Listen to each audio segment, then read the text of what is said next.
আসবে মাটন। এটাকে ভালো করে ওয়াশ করে নিয়েছি। চাপের জন্য একটা মশলা বানিয়ে নিতে হবে। এর জন্য আমি আদা নিয়েছি, একটা মাঝারি সাইজের পেঁয়াজ, কাঁচা লঙ্কা আর রসুন নিয়েছি, নিয়ে এটার একটা পেস্ট বানিয়ে এইবার এর মধ্যে এই পেঁয়াজ, রসুন, আদা, কাঁচা লঙ্কা বাটার পেস্টটা দিয়ে দিলাম। এরপরে এর মধ্যে আমি গুঁড়ো মশলা দিয়ে দেব। এখানে 1 চামচ লবণ, গরম মশলার গুঁড়ো আছে 1 চামচ, হলুদের গুঁড়ো 1 চামচ, লঙ্কার গুঁড়ো 1 চামচ, আর ধনের গুঁড়ো 1 চামচ, জিরের গুঁড়ো 1 চামচ, আর কালো গোলমরিচের গুঁড়ো 1/2 চামচ। এই গুঁড়ো মশলাগুলো দিয়ে দিলাম। এখানে কাজু নিয়েছি কয়েকটা, আর পোস্ত নিয়েছি। কাজু পোস্ত একটা পেস্ট বানিয়ে নিই। এইবার কাজু 2 চামচ কাজু আর পোস্ত বাটা দিয়ে দিলাম।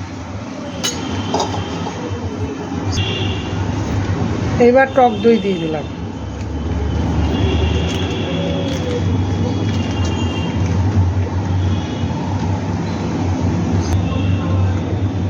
এক চামচ গুঁড়ো দুধ, 1 চামচ ঘি,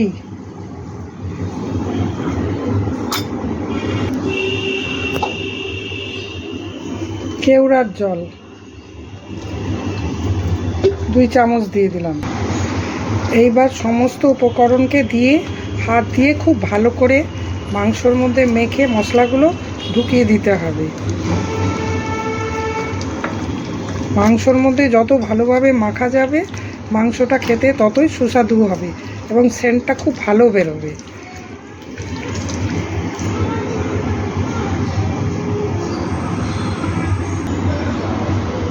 এবার বিরিয়ানি মশলা দিয়ে দিলাম।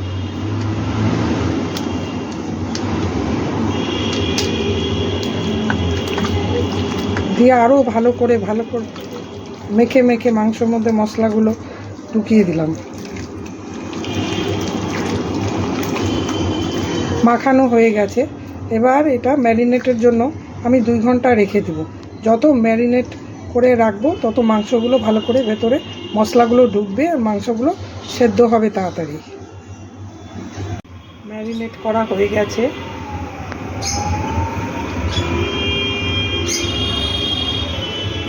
এবার একটা কড়াই বসিয়ে দিয়েছি। কড়াইয়ের মধ্যে ঘি দিয়ে দিলাম।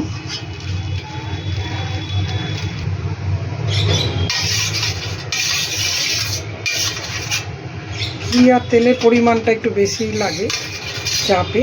এখানে ঘি দিলাম 2 চামচ। ঘিটাও গরম হয়ে গেছে।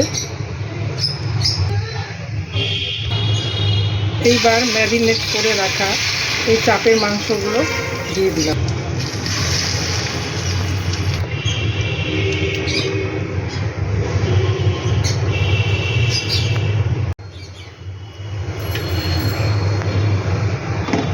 এইভাবে মাংসগুলো সবগুলো দিয়ে দিলাম। এইবার বাটিটা মুছে মশলাগুলো দিয়ে দিলাম।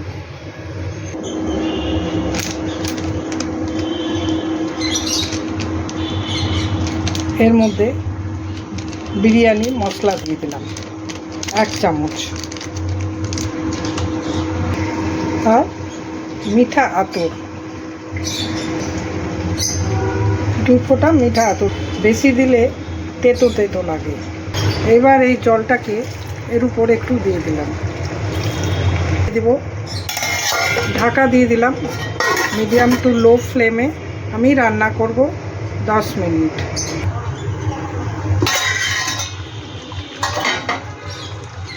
এইবার মাংসগুলোকে একটু হাতা দিয়ে একটু উল্টে দিতে হবে।